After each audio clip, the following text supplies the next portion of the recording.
Good morning. This is Monday, February the 1st.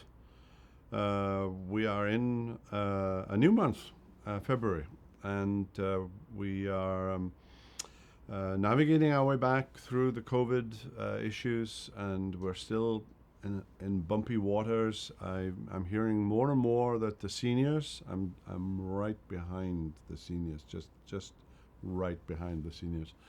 But the seniors are more and more of them having their first vaccine, and within a few weeks a second one, and I trust that will begin the process of getting our folks back again, and we can't wait. We're thinking of what we should be doing in the summer and certainly in the fall by way of celebration, and we haven't forgotten the 225 celebration that was meant to be last March. It's not going to be this year. That doesn't look possible this year, but probably next year. And we're going to call it 225 plus 2, I think. And really looking forward to that street fair celebration that we will have for God's kindness to us as a congregation. Now, we're in the Psalms, and we're in a wonderful section of the Psalms, actually probably my favorite section of the Psalms. Psalms 120 through 134. 15 Psalms collected together. They span 1,000 years. So back in the time of pre-David and possibly Moses, and certainly after the exile for one of them. But somewhere in the intervening years between the post-exile and Jesus, in those 300-400 years or so, the Psalms were put together. It's a story we're still trying to unearth in technical studies. And all of these 15 Psalms bear the title Song of Ascent. King James has Song of Degrees. You can depict these Psalms as Psalms that diaspora Jews living far away from Jerusalem, and the very first one, woe is me, in 120, woe is me that I sojourn in Meshech and I dwell among the tents of Kedar. That's a long, long way. One is on the Black Sea and one is in Arabia. A long way, a week's journey, maybe 2 weeks' journey away from Jerusalem.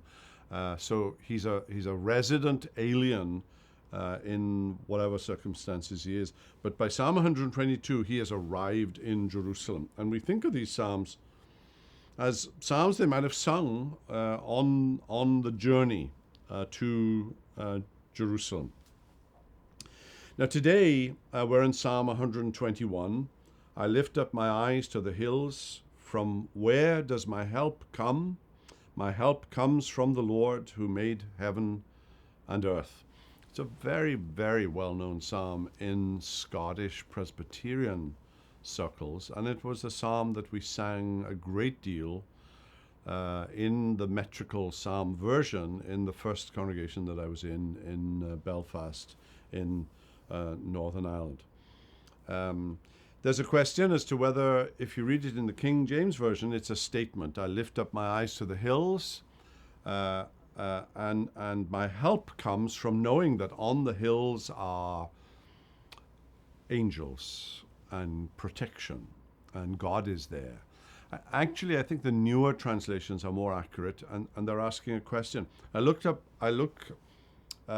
my eyes to the hills, and imagine a pilgrim making his way to Jerusalem. What might there be in the hills? And the answer is bandits and marauders. And so it's a question, where's my help going to come from? And the answer, my help comes from the Lord who made the heavens and the earth. I want you to look out in the psalm today. We don't have time this morning to reference all of them, but there are 6 references to keep or keeping. My help comes from the Lord who made heaven and earth. He will not let your foot be moved. He who keeps you will not slumber. Keeps. And there are 6 references to God keeping you, protecting you, guarding you, sheltering you in the psalm. And it ends with, the Lord will keep you, your going out and your coming in from this time forth and even evermore. God as creator, God as redeemer, God as companion. And that final verse, it's almost like an insurance policy. You're going in, you're coming out, providence. God is going to watch over you and keep you in every circumstance, in every detail, in every way. Psalm 121. Have a wonderful day. We hope you've enjoyed this video. If you have, and you want to make sure you get all of our content, not just videos, but podcasts and ministry updates, make sure you download our app. If you think you might have missed a video, click on our YouTube channel. A link should be down below. There you can see all of our videos. And if you want to make sure you don't miss anything in the future, hit subscribe. If you want to be one of the first ones to know when we release a video, hit that little bell icon. And if this video has blessed you and you can think of someone else that it might help, use that share icon and send it to them.